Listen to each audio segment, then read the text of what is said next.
On va parler nouvelles technologies maintenant, on va parler technologie agricole, puisque je reçois Olivier Leroy, qui représente la société Fendt, on dit comme ça? Tout à fait, Fendt. C'est une société allemande. Société allemande. Alors, Fendt, AGCO, SA? Ouais. Tout à fait. En fait, AGCO, c'est je dirais, le groupe qui possède la marque Fendt, Massey Ferguson, Valtra, etc. Bon, alors, on les voit ici, puisque vous en avez amené plusieurs modèles. On pourra aussi les voir pendant tout ce week-end. Ce sont des magnifiques. Moi, j'appelle ça un tracteur. Hein. Tout à fait. Ça s'appelle un tracteur, mais c'est un tracteur quand même qui fonctionne grâce à des satellites. Effectivement, sur ces tracteurs, on intègre différentes technologies, des technologies qui vont permettre aux agriculteurs de pouvoir bénéficier, je dirais, d'un confort d'utilisation et d'une rentabilité aussi d'utilisation vraiment optimale, dans le sens où le tracteur va être à même de gérer de manière tout à fait autonome. Par exemple, dans la plaine, il pourra reproduire son travail à 2 cm près d'une passe sur l'autre. Attendez, alors pour être précis, moi je suis dans le tracteur, je suis dans mon champ, d'accord, je fais les moissons par exemple. Là, tout à par fait, exemple, ou vous labourez, voilà. peu importe. Et je suis localisé par un satellite. Exactement. Et alors, qu'est-ce qui se passe? Là, concrètement, vous allez pouvoir lâcher le volant et le tracteur va être à même de se guider de manière autonome dans le champ. Tout seul? Tout seul. Alors, à quoi ça sert quand je reste dans le tracteur? Je peux partir? Il faut un minimum de surveillance quand même. Quand même. D'accord. Et donc, c'est très très précis hein, comme positionnement? On peut aller de l'ordre de 2 à 3 cm. D'accord. Ce qui permet d'avoir une précision optimale, par exemple pour des travaux de semis, etc. Ça sert dans quel domaine agricole essentiellement? Ça va servir par exemple dans les domaines de la grande culture et aussi tout ce qui est culture en ligne, par exemple les légumineuses ou autrement les cultures de pommes de terre et ainsi de suite. D'accord. Et ça nécessite une formation, une préparation, un permis spécial?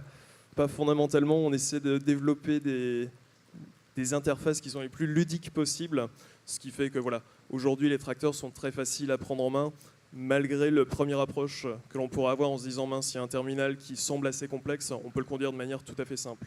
D'accord. Il pilote, enfin, il est piloté tout seul, même si je suis à l'intérieur, mais en même temps, les actions qu'il fait, est-ce qu'elles sont automatisées?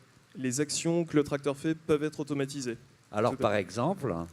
Par exemple, le chauffeur va pouvoir décider de baisser son relevage avant, de baisser son relevage arrière, par exemple un traceur, engager un distributeur et tout un ensemble d'éléments que le tracteur pourra gérer de manière autonome par la suite. D'accord. Alors j'ai entendu dire aussi qu'on pouvait les jumeler, les tracteurs. Effectivement, on a lancé un concept qui s'appelle le Guide Connect, qui permet d'avoir un système de tracteur maître et tracteur esclave.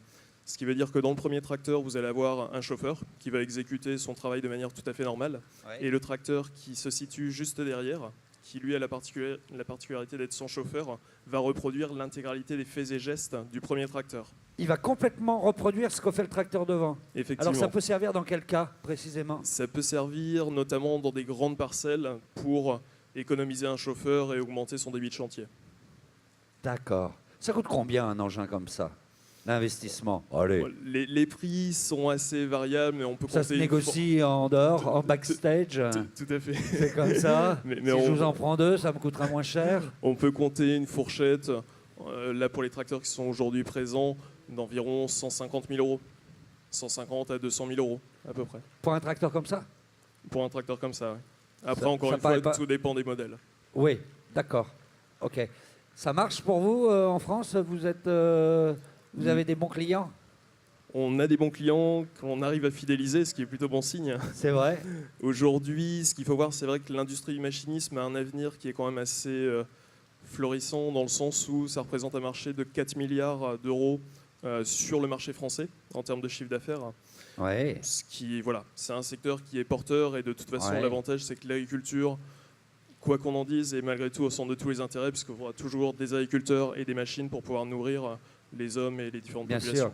Mais ce qui montre encore une fois que l'agriculture, évidemment, se modernise énormément, mais que les métiers changent, les métiers évoluent, deviennent forcément moins pénibles, deviennent même très intéressants sur le plan de la technologie.